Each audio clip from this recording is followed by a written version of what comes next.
تو سب سے اہم یہ ہے جو عرائض آپ کے سامنے کوئی بھی مقرر، کوئی بھی عالم پیش کرے تو ان کو غور سے سننے کی ضرورت ہے، سمجھنے کی ضرورت ہے، پھر کرنے کی ضرورت ہے، پھر آگے پہنچانے کی ضرورت ہے۔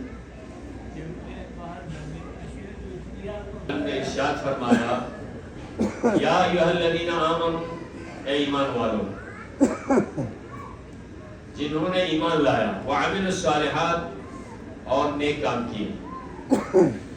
دو چیزیں ذکر کرنے کے بعد ایک گروہ کی طرف ان دو مطالب کو ان کی طرف منسوب کر رہے ہیں، ایمان لانے والے، ایمان کے بعد عمل صالح بجا لانے والے۔ تو یہ کون ہیں؟ اولئک ھم خیر البریہ، یہ وہ لوگ ہیں جو تمام اچھے لوگوں میں سب سے بہترین لوگ ہی ہیں۔ عربی الفاظ کے زبر زیر میں بہت فرق ہوتا ہے معنی میں، اس لیے عربی کو عام آدمی جس کے گرامیٹک اگر معلومات نہ ہو تو قرآن ہو حدیث ہو پڑھنا مشکل ہو جاتا ہے۔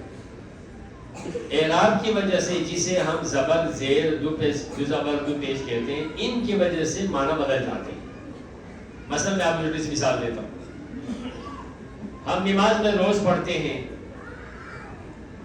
انعمتا پڑھیں، لفظ میں حروف میں کوئی چینج ہی نہ کریں، آپ اس کے باقی بھی رکھیں، ایک زبر زیر اور اس کی وجہ سے معنی کہیں سے کہیں نکل جاتا ہے۔ انعمتا کہیں اور معنی ہے، انعمتو کہیں اور معنی ہے، انعمت کہیں اور معنی ہے۔ تو یہاں انعمتا پڑھے تو خدا ہو جائے گا، نعوذ باللہ، کوئی اگر انعمتو پڑھے تو اپنی طرف آ جائے گا۔ اس تا اور تو میں اتنا فرق ہے۔ اسی طرح بر اور بر میں بہت فرق ہے۔ با کو زبر کے ساتھ پڑھے الگ معنی ہے، زیر کے ساتھ پڑھے الگ معنی ہے۔ بر پڑھے تو بہترین آدمی بن جائے گا، نیک آدمی بن جائے گا، بر کہے تو نیکی ہو جائے گا۔ بر نیکی کو کہتے ہیں، جیسے چوتھے پارے کی شروع میں لن تنالوا البر حتی تنفقوا مما تحبون، تم مقام بر تک نہیں پہنچ سکتے جب تک تمہارے اپنے سب سے چہیتی چیز کو جب تک اس راہ میں قربان نہ کریں۔ وہاں پر بر ہے، وہ نیکی کے معنی میں آتا ہے، لیکن جہاں بر ہو جس کے لیے ابرار کہا جاتا ہے، تو یہاں پر اس آیت میں خیر البریہ ہے، یہاں مخلوقات کی طرح معنی میں الفاظ میں تھوڑے بہت ادھر ہو جائیں کہیں سے کہیں، تمام لوگوں میں نیک لوگوں میں سب سے بہترین وہی ہے جسے خیر البریہ کہتے ہیں، لیکن اس کے مد مقابلے میں جنہوں نے کفر اختیار کیا وہ شر البریہ ہے۔ تو پیغمبر کی مستند حدیث کی روشنی میں قرآن مجید میں اس آیت کے مفہوم و منطق یا اس کا مصداق کون ہے، تو پیغمبر نے فرمایا مستند روایت کے تحت یا علی انت و شیعتک، علی آپ اور شیعہ اس خیر البریہ سے مراد آپ اور آپ کی شیعہ ہیں۔ تو مقام میں کل ذکر کر کے یہ تھا کہ تشیع کیا ہے، مقام شیعہ کیا ہے، ہمارا موضوع ہے۔ تشیع کو جاننے کی ضرورت ہے، شیعوں کا مقام جاننے کی ضرورت ہے۔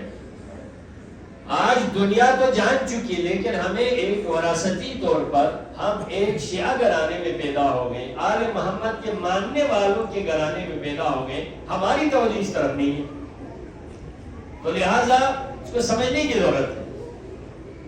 آپ کو ایک چیز بتاؤں، قرآن مجید میں لفظ شیعہ کتنی بار آیا ہے، کتنے معلوم ہے؟ ایک۔ دوسری بات تشیع کی تعریف کیا ہے، میں آپ کو اس کی طرف لے جاؤں گا۔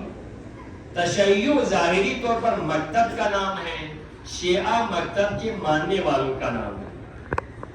تشیع کی تعریف میں شیخ مفید رحمت اللہ علیہ کی میں تعریف کروں گا آپ کو، صرف شیخ جواد مغنیہ جو لبنان کے بہت بڑے اسکالر تھے، ان کے سینکڑوں تعداد میں کتابیں، انہوں نے اس تعریف کو نقل کیا۔ تشیع کیا ہوگا؟ شیخ مفید مکتب اہل بیت کے وہ عالم دین ہے، دو عالم دین ایسے ہیں گزرے ہیں جو مکتب تشیع کے، میں آپ کو بتاؤں آپ کی معلومات کے لیے. ایک علامہ مجلسی ہے، ایک شیخ مفید رحمت اللہ علیہ ہیں، جن کی کتابیں اور علامہ مجلسی کی کتابیں، علامہ حلی کی کتابیں، جن کی وجہ سے تشیع آج زندہ ہے.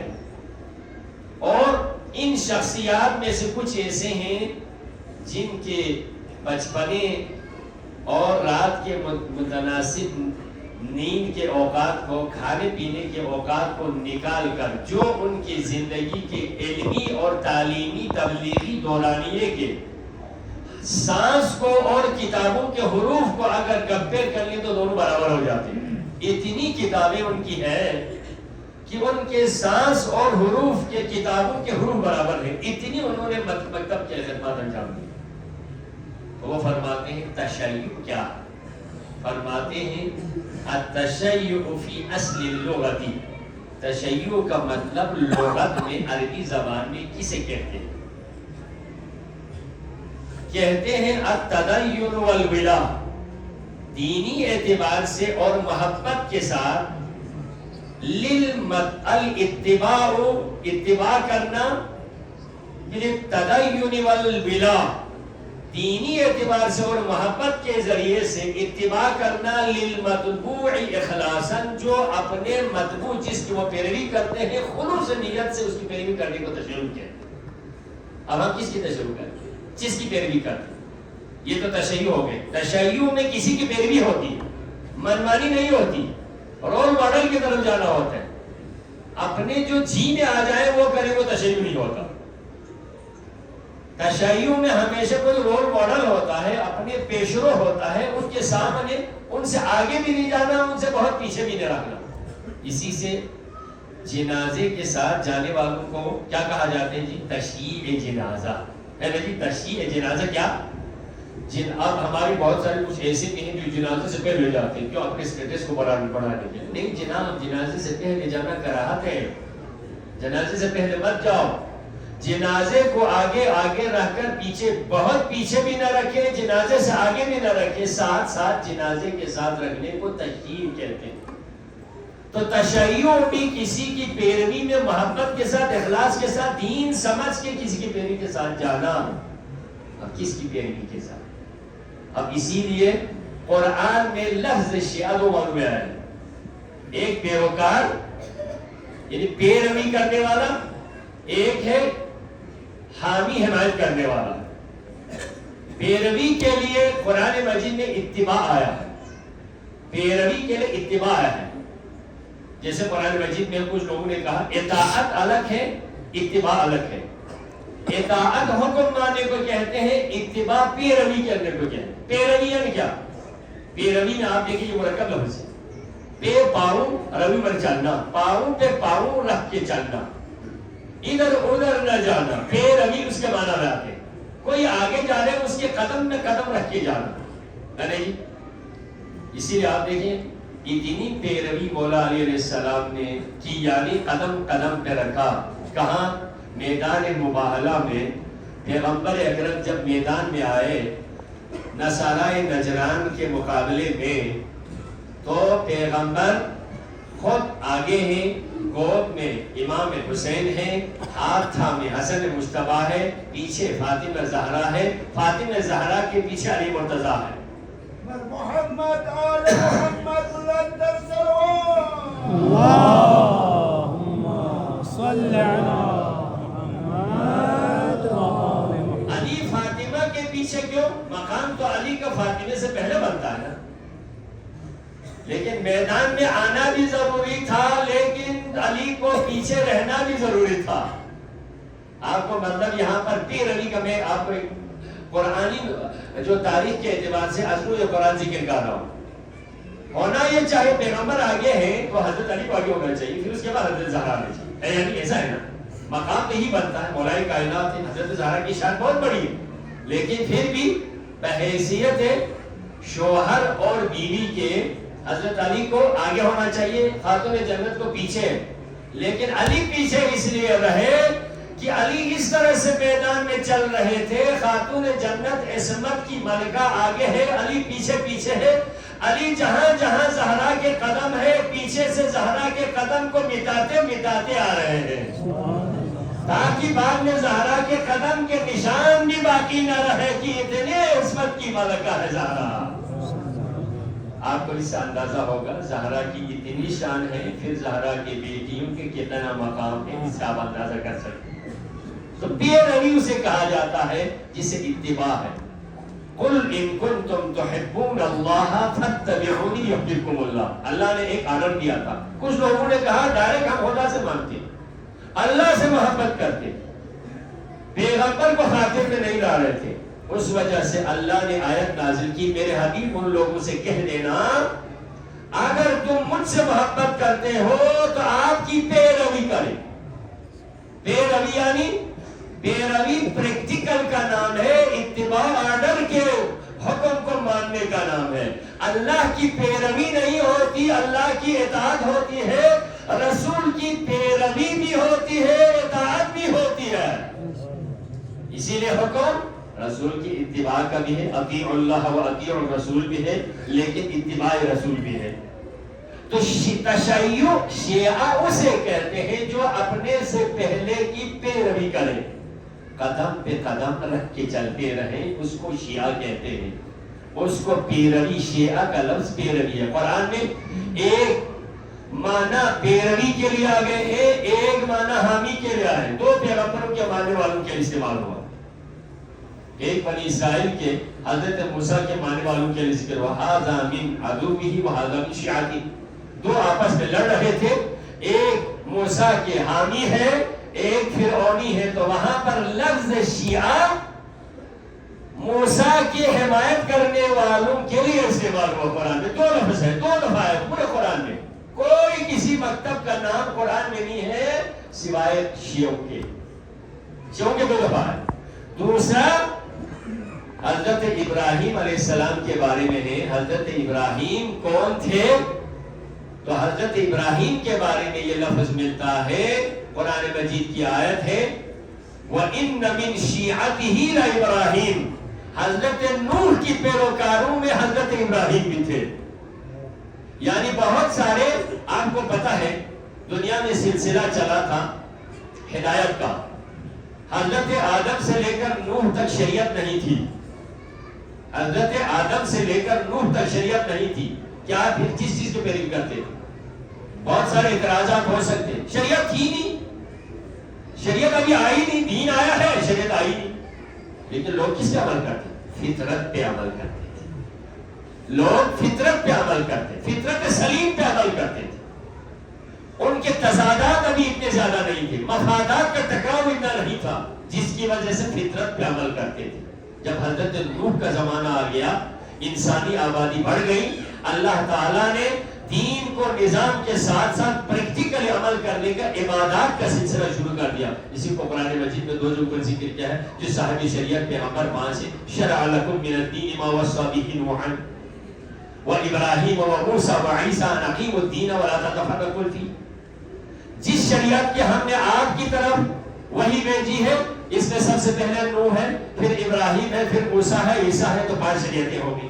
شریعتوں کا سلسلہ حضرت نوح سے شروع ہوا تھا، تو سب سے پہلی شریعت کا سلسلہ نوح سے ہے، اس کے بعد ابراہیم علیہ السلام کی شریعت آ گئی۔ تو خدا نے فرمایا وَإِنَّ مِن شِيعَتِهِ لَإِبْرَاهِيمَ، نوح کے سلسلے کے پیروکاروں میں سے حضرت ابراہیم بھی تھے۔ لفظ شیعہ دو معنوں میں، اب اس میں خیر البریہ کہہ کر الحمدللہ، اب آپ یہ ایک اسلامی دنیا میں شیعوں کے لیے بہت بڑا الزام لگایا، یہ لفظ شیعہ، یہ فرقہ ایک سیاسی حالت کی وجہ سے وجود میں آیا ہے، اس کا کوئی اسلام کی بنیاد سے کوئی تعلق نہیں، ایسی بات نہیں ہے، ایسی بات نہیں ہے، بلکہ پھر یہ شیعہ کا لفظ اور تشیع جو ہے اسلام کے اصولوں میں شامل ہے، کسی سیاسی حالات کے تناظر میں نہیں۔ لوگوں کا اعتراض تو ہو سکتا ہے، نہ ماننے والوں کا الزام ہو سکتا ہے، لیکن حقیقت میں دیکھیں لفظ شیعہ جو امیر المومنین کے ماننے والوں کے لیے استعمال ہوا ہے پیغمبر کے زمانے رسالت سے. یا علی انت و شیعتک هم الفائزون، علی آپ اور آپ کے شیعہ ہی کامیاب ہونے والے ہیں. صلوات پڑھیں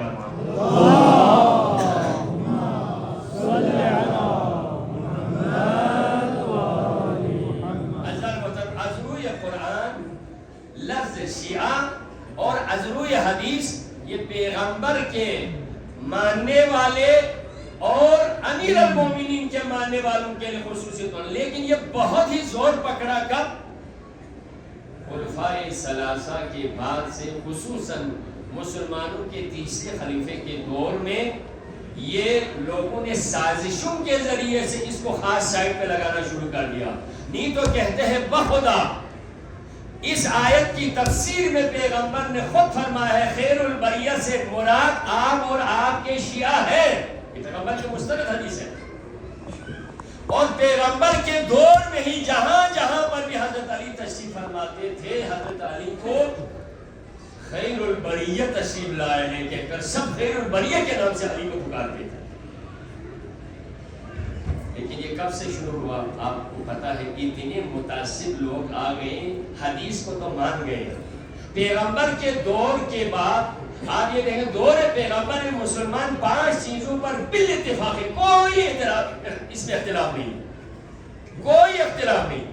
اللہ کی توحید پر، وحدانیت پر، رسولوں کی نبوت پر، یوم قیامت پر، اور جنت و جہنم پر، عدل الہی کے ہونے پر کوئی اختلاف نہیں تھا. اس وقت کوئی اختلاف نہیں.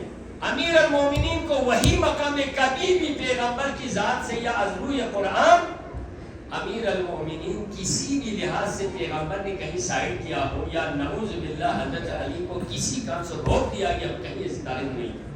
میں آپ کو بتاؤں اس دن عید غدیر کے موقع پر میں نے ذکر کیا تھا، اسلام کے آغاز میں بھی ایک جلسہ ہوا تھا، اسلام کے اختتام میں بھی ایک جلسہ ہوا تھا. انہی دونوں کا موضوع ہی ابتدائی تشیع ہے. یہ کسی سانحے کا، کسی واقعے کا نتیجہ نہیں ہے. امیر المومنین جانشین رسول ہونا اور علی کے جانشینی کو خلیفہ بلا فصل ماننے والوں کو شیعہ کہتے ہیں. ٹھیک ہے نا، یہ شیعہ. لیکن یہ کیا کوئی علی نے دعویٰ کیا تھا؟ نہیں. آپ دعوت ذوالعشیرہ پیغمبر کی رسالت کا پہلا مرحلہ، پہلا جلسہ ہے دعوت ذوالعشیرہ. اس میں تاریخ اسلام کو آپ کھول کے دیکھیں، تاریخ اسلام کو دیکھیں، جہاں جہاں اسلام کی ضرورت ہو. دیکھیں حالات کی ضرورت ہونا اور ہے، اسلام کی ضرورت ہونا اور ہے. حالات کی ضرورت کے تحت کوئی بھی سال لے سکتے ہیں. یعنی حالات کی ضرورت ہو، جہاں کسی کو اگر ساتھ جاتے ہوئے کوئی اگر ساتھی بنا کے لے کر جانا کوئی حالات کا تقاضا ہے، کوئی اسلام کا تقاضا نہیں ہے.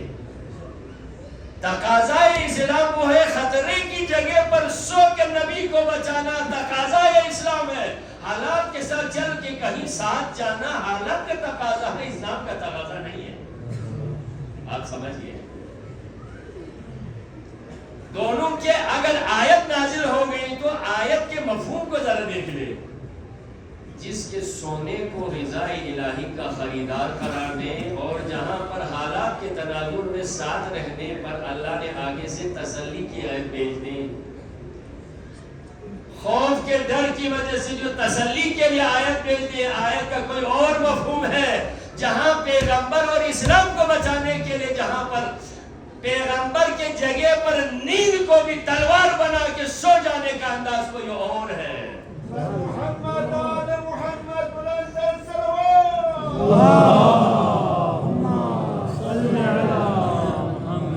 پہلا دعوت ذوالعشیرہ کے جلسے میں پیغمبر اکرم صلی اللہ علیہ وآلہ وسلم کو حکم ہوا آپ نے کھل کے اسلام کو آپ نے پہنچانا ہے. اب موضوع اسلام اب مخفیانہ تبلیغ اسلام اب مخفیانہ نہیں، اب کھل کے تبلیغ کریں.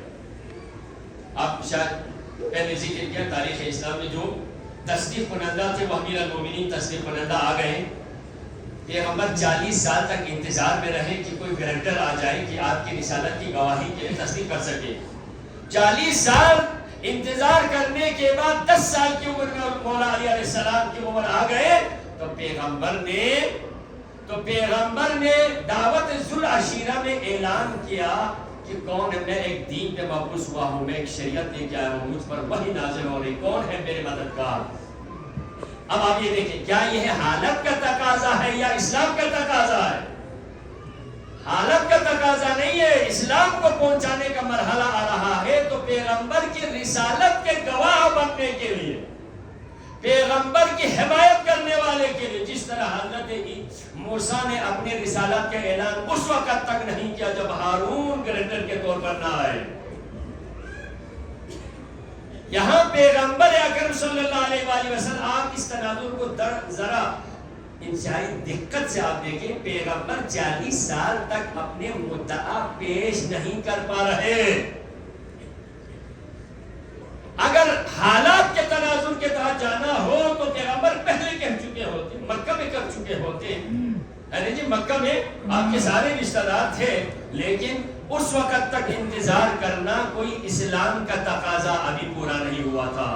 اسلام کے تقاضے کے لیے معصوم کے اعلان کے لیے تصدیق کنندہ معصوم ہونا چاہیے تھا، تو اس دن کے لیے پیغمبر نے سارے رشتہ داروں کو بلایا ضرور، پھر کون ہے میرے مددگار؟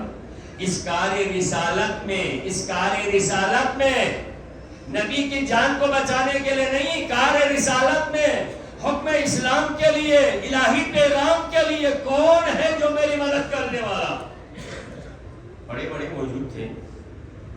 موجود تھے، کسی نے ڈر کے یا ناسمجھی میں کسی نے حامی نہیں بھری۔ پہلے ہی دن حضرت علی علیہ السلام کھڑے ہو گئے، یا رسول اللہ میں آپ کا مددگار، لیکن اس دن ابو لہب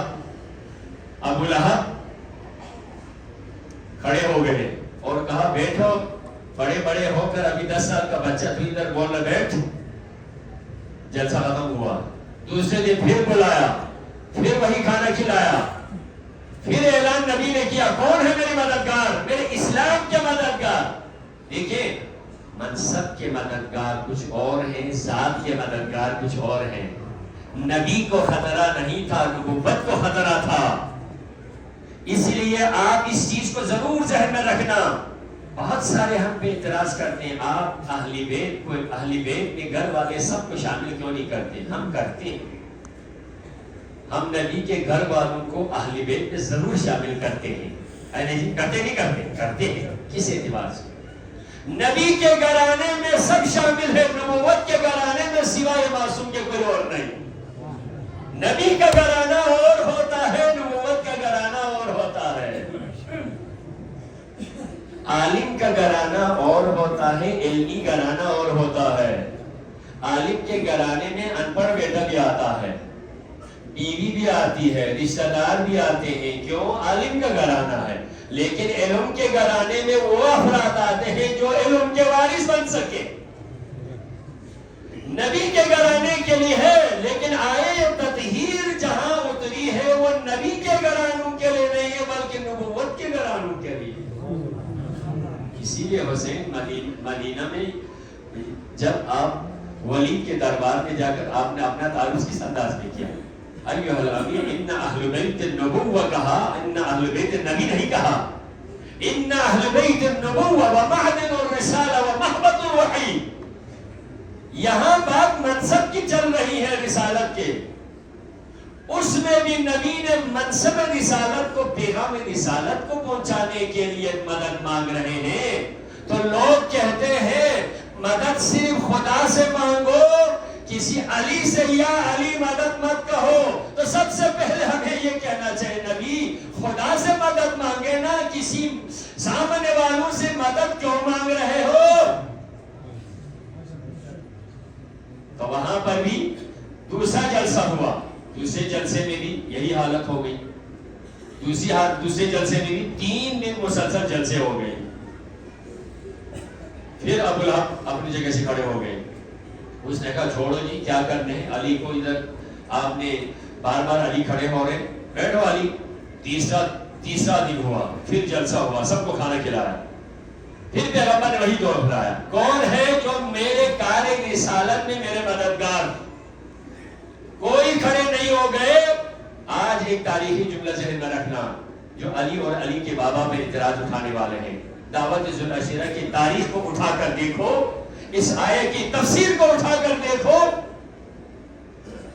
جب پھر سب خاموش ہو گئے، اپنی جگہ سے علی کھڑے ہو گئے. یا رسول اللہ، میں علی آپ کی مدد کے لیے کار رسالت میں تیار ہوں. اس وقت جب کسی کونے سے ابو لہب نے پھر حرکت کرنا شروع کر دیا تو دوسری جگہ سے ابو طالب کھڑے ہو گئے. کہا بیٹھ جا، 3 دنوں سے میں تیری گستاخی دیکھ رہا ہوں، آج پھر وہی حرکت کی تو میں تیری دان کو توڑ کے رکھ دوں گا. علی یہاں پر پیغمبر کے مددگار ہے. علی کے مددگار کے لیے علی کے بابا ابو طالب کھڑے ہو جاتے ہیں، جو محافظ رسول، محافظ نبی ہے.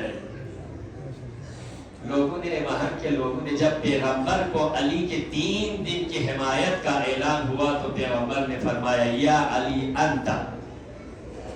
انت وسی و خلیفتی و اخی فی الدنیا والآخرہ. علی آپ میرے بھائی ہو، میرے وسی ہو، میرے جانشین ہو دنیا آخرت دونوں میں. اور سارے مجمع سے کہا، وہاں پر بیعت نہیں لی تھی کیونکہ کار رسالت کا آغاز تھا، لیکن کہا اسمعوا، سب سنے، علی میرا بھائی ہے، میرا خلیفہ ہے، جانشین ہے، میرا وسی ہے اور میرا بھائی دنیا آخرت میں ہے. تم سب جتنے بھی ہو، جو مجھ کو رسول اور نبی مانتے ہو، آج کے بعد سے علی کو میرا وسی مانو. محمد آل محمد بلند السلوات. صلی علی محمد. اور ایک لفظ کا پیغمبر نے اضافہ کر دیا ہوا، اطیعوہ، اس علی کی اطاعت بھی کرنا. جب لفظ اطاعت آ گئے تو بڑے بڑے بزرگ قریش کے تھے، انہوں نے ابو طالب سے تھوڑا سا مذاق کرنا شروع کر دیا. اب سنا ابو طالب 70-80 سال کے بابے کے اوپر 10 سال کے بیٹے کو اللہ کے رسول نے ولی بنایا ہے. اب اس کی اطاعت کا حکم دیا ہے. لوگ مزاح میں کر رہے تھے، لیکن نبی اپنی طرف سے نہیں کر رہے تھے بلکہ حکم خدا سے کر رہے تھے. جہاں نبوت کا آغاز ہوا وہاں سے علی کی خلافت کا بھی آغاز ہو گیا. یہ پہلا تھا. تشیع وہاں سے چلا، شیعہ وہاں سے آ گئے. تو جتنے بھی مان گئے وہ نبی کے امتی بھی بن گئے، جو علی کے شیعہ بھی بن گئے. اور یہی حالت جب غدیر خم میں آیا تو نبی دنیا سے جا رہے تھے، وہاں پر سنو اور اطیعو کا لفظ تھا. مقام غدیر خم میں پیغمبر نے سب کو دکھا کے من کنت مولا کا لفظ آپ ادھر مقام غدیر سے مت سنو بلکہ مقام دعوت ذو العشیرہ سے سنو. اگر ان کو آپس میں ملاؤ گے تو پتہ چلے گا کہ من کنت مولا کا مفہوم وہاں کیا تھا، یہاں کیا تھا، جس میں کوئی فرق نہیں ہے. من کنت مولا جو ادھر کا معنی تھا اطیعو، اور یہاں پر بھی یہ ہے اطیعو ہے. میرے بعد وہاں نبی کے ساتھ ساتھ تھے، یہاں پر نبی کے بعد علی کے جو لوگوں پر ولایت و امامت کا تھا وہ سلسلے کے لیے خود نبی پر واجب ہو گیا. اب آپ یہ دیکھیں، لوگوں پر صرف واجب نہیں بلکہ خود نبی کی نبوت کا حصہ ہے. تو اب جتنے بھی کام پیغمبر 63 سال میں کر چکے تھے، آج پیغمبر کی رسالت کو چیلنج کر کے آپ عہدے سے خطاب آگے دیکھیں. ذات رسول سے نہیں ہے. یا ایھا رسول کہا ہے، یا ایھا رسول کہہ کر، یا نبی کہہ کر. رسول پیغمبر کا بہت بڑا عہدہ ہے. اے میرے حبیب نہیں کہا. مختلف انداز پیغمبر کو خدا نے مختلف انداز میں خطاب کہا. کبھی طٰہٰ کہا، کبھی مزمل کہا، کبھی یاسین کہا، کبھی مدثر کہا. حالتوں کو دیکھ کے کہا. لیکن وہ علی پیغمبر کی ذاتی عمل تھے. لیکن یہاں پر جو اعلان ہو رہا تھا بقول علامہ طالب جوہری صاحب کے، یہاں پر یہ اعلان سرکاری اعلان تھا. یہ اعلان سرکاری اعلان تھا. منصب سے خطاب ہوتا ہے. کسی کو جب اعلان ہوتا ہے تو ذات میں اپنی کیفیتوں کے حوالے سے ذاتی معاملات میں ڈسکس ہے. یہاں تو سرکاری اعلان ہے، تو سرکاری اعلان میں منصب سے خطاب ہوتا ہے. یا ایھا الرسول بلغ ما انزل الیک. یہ جو تشیع کا سلسلہ، علی کے شیعوں کا سلسلہ چلا تھا، وہ دعوت ذوالعشیرہ میں اعلان تو ہو گیا تھا، لیکن آج اس کو پریکٹیکل کر کے دنیا کے سامنے دکھانا ہے کہ آج آپ نے علی کے ہاتھوں پر سب سے بیان لے کر سب کو یہ بتانا ہے جو علی کو نہیں مانے گا اس نے نبی کو نہیں مانا۔ نعرہ حیدری محمد و اہل بیت محمد بلند تر صلوات۔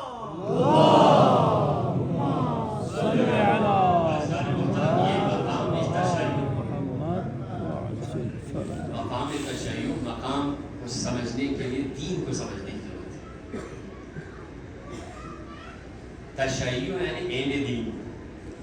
خواجہ اجمیری نے مولا امام حسین علیہ السلام کو فرزند رسول ہونے کے اعتبار سے، نور نظر حضرت فاطمہ ہونے کے لحاظ سے، یا علی مرتضیٰ کے قلب و جگر ہونے کے اعتبار سے یہ نہیں کہا تھا شاہ حسن حسین، بادشاہ حسن حسین، دین حسن حسین، دین پناہ حسن حسین، دین قرار دیا تھا حسین کو۔ جو دین ہے اور جو دین میں ہے دونوں میں فرق ہے۔ جو دین ہے، جو دین میں ہے، ہم امام بارگاہ میں ہیں، ہم امام بارگاہ نہیں ہیں۔ جو دین میں ہے اگر ہم نکل جائیں تو امام بارگاہ کو کچھ نہیں ہوگا، کیوں؟ ہم امام بارگاہ نہیں ہیں۔ امام بارگاہ الگ ہے، امام بارگاہ میں ہونا الگ ہے۔ تو جو تشیع ہے، ولایت ہے، خلافت ہے، امامت ہے، عین دین ہے، اگر ان کو وہاں سے ہٹا دیے جائیں تو دین اپنی جگہ قائم نہیں رہے گا۔ جب نبی کی رسالت کو بقا نہیں ہو سکتی تو دین کہاں باقی رہ سکتا ہے؟ مطلب یہ ہے، اس کو سمجھنے کی ضرورت ہے۔ اس کے بغیر عام طور پہ کہتے ہیں بیچ میں فاصلہ آگے وہ خلیفہ کو بلا فاصل کہہ کر شاید لوگ یہی سمجھتے ہیں ارے افراد کے فاصلہ ہم نہیں کہتے ہیں۔ افراد کے فاصلے ہمارے عقیدے میں نہیں ہے۔ جہاں سے نبوت ختم ہوتی ہے وہاں سے امامت شروع ہوتی ہے۔ ہم کسی ذات شخص کو کس میں بیچ میں سمجھتے ہی نہیں ہے، اس کے لائق ہی نہیں سمجھتے۔ جہاں دین کے تسلسل کی بات ہو رہی ہے تو الحمدللہ تشیع وہ ہے۔ شیعہ کون ہے؟ اس کے مثال میں مقام شیعہ بہت بڑا ہے، عظیم ہے۔ اسی لائن میں ہم بھی ہیں، اسی کمیٹی کے ممبر ہم بھی ہیں۔ شیعہ کون ہے؟ الحمدللہ آپ سب بہت سارے جان چکے ہیں، دو شیعوں کا تذکرہ کروں گا۔ شیعہ جب اس منزل پہ آ جاتے ہیں محبت علی کے حوالے سے، انشاءاللہ اس کی طرف جاؤں گا، جب اس منزل پہ آ جائیں دین کو یعنی شیعہ کو عین اسلام سمجھ لیں تو شیعہ پیروکار امیر المومنین دین کے حوالے سے کتنا ہوگا؟ مرنے کو ڈرتا نہیں ہے کبھی، کیوں؟ دین کے ڈر۔ میں نے کل بھی ذکر کیا، امام خمینی نے نہیں فرمایا، کل بھی ذکر کیا تھا، امام خمینی نے کیا فرمایا، رہبر معظم کیا فرماتے ہیں؟ ہم ایران نہیں بچاتے، ہم اسلام بچاتے۔ ہمارے یہاں پر جو بلتستان والوں کے لیے کسی حوالے سے بھی تانا اور کسی خصوصاً مرکزی سطح کے لیے بہت مصلحت پسند ہوتے ہیں جی، یہ لوگ امن پسند ہوتے ہیں جی، شریف لوگ ہوتے ہیں جی، یہ ہوتے وہ ہوتے ہیں۔ ہمارے خدا سلامت رہے عباس رضوی صاحب، ہم کسی ڈیلیگیشن کو لے کر کسی بڑے اس میں گئے، وہاں صاحب کا ایک جملہ تھا مجھے بار بار یاد آتا، بلتستان والے آپ سب کہتے امن پسند ہے، امن پسند ہے، ٹھیک ہے اپنی جگہ، ہم امن پسند نہیں، ہم اسلام پسند ہے۔ ہمیں اسلام پسند ہے تو امن اسی کے ذہن میں، جسے اسلام پسند ہوگا وہ امن پسند ہی ہوگا۔ تو یہاں تشیع میں اگر آپ اس کو دیکھیں گے تو آپ کو دو نمونے نظر آ رہی ہیں۔ انشاءاللہ زیارت شام و کربلا اللہ نصیب کریں۔ آپ کوفہ بھی گئے بھی ہوں گے، کوفہ میں دو شخصیت کو میں آپ کی ذکر کروں گا، علی کے شیعہ ایسے ہوتے ہیں۔ ایک ہے میثم تمار، میثم تمار یعنی کھجور بیچنے والا میثم۔ اسے ایک دن حضرت علی جب وہ باہر مسجد کوفہ کے باہر خرما بیچتے تھے تو مولا علی نے فرمایا میثم، علی کی محبت کے جرم میں اسی جو خرما ہے اسی کی شاخوں سے اسی درخت پر میثم تجھے لٹکایا جائے گا۔ مولا کس جرم میں؟ علی کے شیعہ ہونے کے جرم میں۔ اچھا، علی کے شیعہ ہونے کے جرم میں مجھے اس پہ لٹکایا جائے گا۔ اب آپ دیکھیں کتنا عقیدت مند ہے، علی نے مجھے شیعہ کہا۔ اب آپ یہ دیکھیں میثم کو اتنی خوشی ہو گئی، مولا نے مجھے سند دی کہ شیعہ ہونے کے جرم میں مجھے اسی درخت پہ لٹکایا جائے گا. اے درخت تو کتنا پیارا درخت ہے, میں سب کہتے تو کتنا پیارا درخت ہے جو میری شہادت کا سبب بنے گا.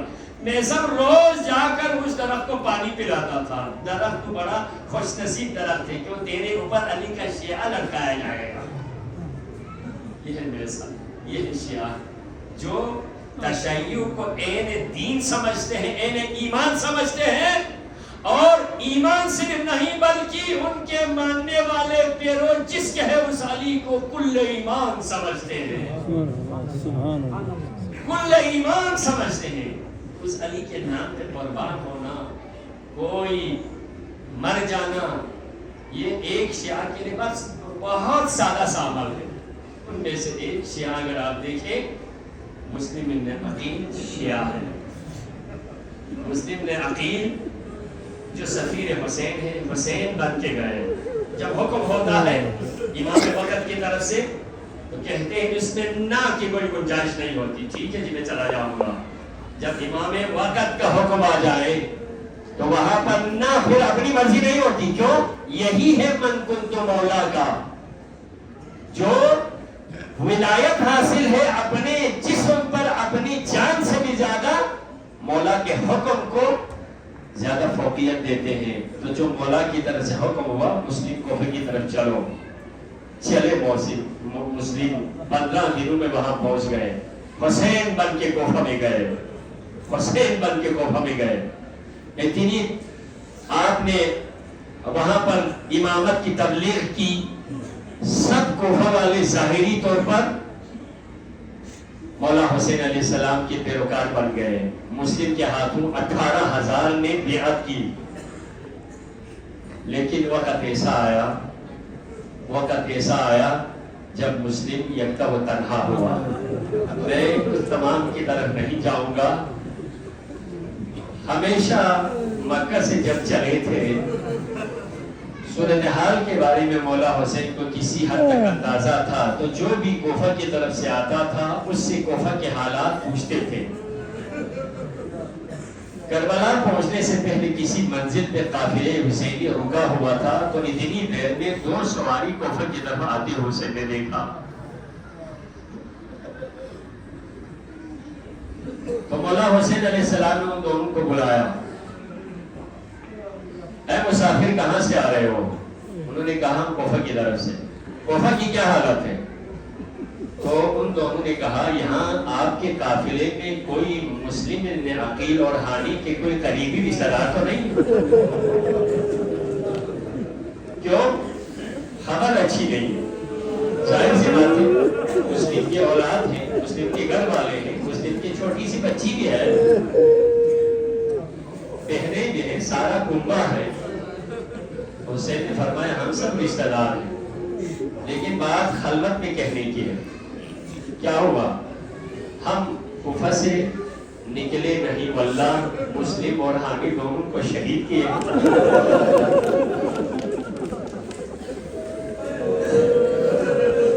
مسلم اور حامی دونوں کو شہید کیے ہیں. دارالعمارہ کی چھت پہ اپنی آنکھوں سے دیکھا, دونوں شہید ہو گئے. نہ صرف شہید ہو گئے, بس زیادہ میں مسائل نہیں پڑھوں گا, سن چکے. ایک غریب یکتا و تنہا سفیر حسین کتنے مظلومانہ حالت میں شہید ہو گئے. یکتا و تنہا کہتے ہیں غریب. غریب کسے کہتے ہیں؟ لفظ غریب ہم عام طور پہ فقیر کو کہتے ہیں, لیکن عربی زبان میں غریب اس کو نہیں کہتے. غریب کسے کہتے ہیں؟ غریب اسے کہتے ہیں جو پہلے بہت بڑے اجتماع میں چاہنے والے بہت ہو, لیکن جہاں ضرورت ہو تو ساتھ کوئی نہ دے, اسے غریب کہتے. بہت ماننے والے ہو لیکن جب ضرورت ہو جائے کوئی ساتھ نہ دے تو اس شخص کو غریب کہتے ہیں. تو غریبوں میں غریب ایک مسلم ابن عقیل بھی ہے. اچھا تم دونوں نے دیکھا؟ جی ہاں ہم نے دیکھا. حسین کو ازروی امامت پتہ چل گئے تھے. کیوں؟ اس لیے جب دور سے کوئی آواز دیتے ہیں تو ظاہر سی بات ہے امامت کو پتہ, علم امامت سے پتہ چل جاتے. اندازہ ہوا تھا کب؟ جب مسلم نے دار العمارہ کی چھت سے ایک آواز بلند کی تھی، یہ ذہن میں رکھنا، جب آپ کی کسی چوٹی پر کسی بلند جگہ پر پہنچے تو کوئی بھی زیارت سنت نہیں ہے سوائے زیارت حسین کے۔ وہاں پر جب آپ پہنچ جائے، کسی بلندی پر پہنچے، جب اپنی چھت پہ پہنچے تو قبلے کی طرف رخ کر کے یہی کہنا، السلام علیکہ یا ابا عبداللہ۔ یہ واقعہ کربلا کے شہداء کا ایک موٹو اور ان کا ایک واقعاً ایک پیغام ہے۔ تو مسلم جب آخری مرحلے پر دار العمارہ کی چھت پہ چڑھائے گئے تو شہید ہونے سے پہلے اپنے اور رخ کو مکہ کی طرف کر کے ہی کہا تھا، السلام علیکہ یا ابا عبداللہ، السلام علیکہ یا ابن رسول اللہ، یا چاچارے مگوان مسلمی کسل جورو دو پر گیورے کابینو دیبا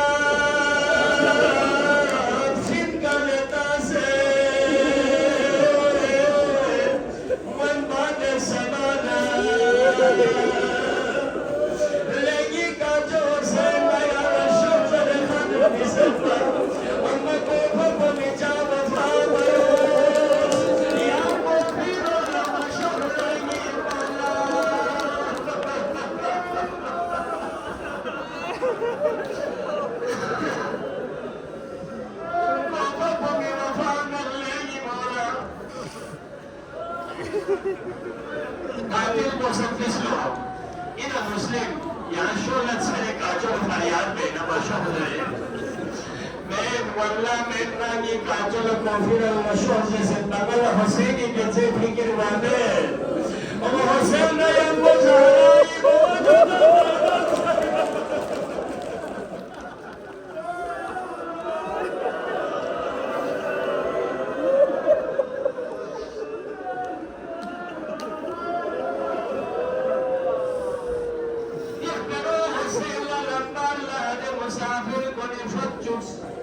حسینی مرسنگیس لکسل بیو پھیلو مرسی شیرین حرلا سنا چک پکار کسل بیو زروانا عباس علمداری شہادت اتنرد بانا حسینی کسل بیو لو علان ان کسل زہری لیفون عباس یری شہادت اتنرد بانا اس کے دن چل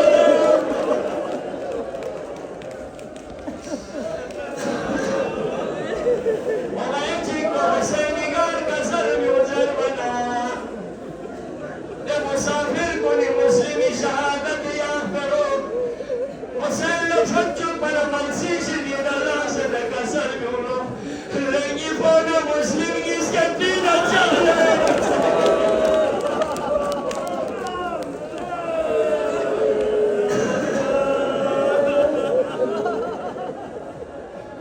یوں پانا حسین دیتا بمجھو چیزی اسکر تیرے کیوں بس آخری جملہ یا میں آتا بس تو یا اللہ انشاءاللہ ہس کے دیری یہ دی واقعوں حسین اسی علیہ السلام کا قصدی واقعوں من لکھوں منا ہس کے یاسنہ ہمیں اللہ دیری تشکیلوں لڑو تھک چپی یقین سو اہلی بیت گامز نفر بیچے یہ لو مسلمی سنسے موجو جو چگیت پا حسینی شراکو سکینہ سفیرنا بنتے لیا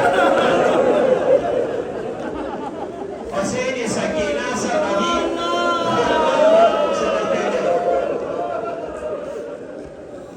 حسینی مسلمی نے دیتا نموچو سا ملے مخبر شدایت دیوتا یا دیتا سر مبارک پہ حنام دیتا یا نفت کو لینے نکلے امامت جانا بسر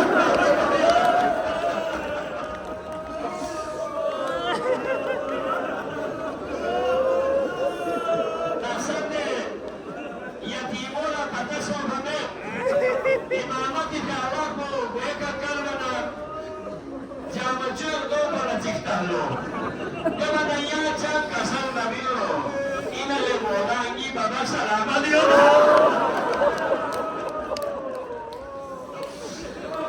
Hussein abre mesalan na tsutsiratan. Kasal nyo at yara mamibal po diri Hussein. Yamin sa Burgos. Baba na yaman mo sumayaw proseso. Zerwa na kaya tibo mo chingasal mo. Alegi se sparari chari baba. Yan besin story na yari jenazi ka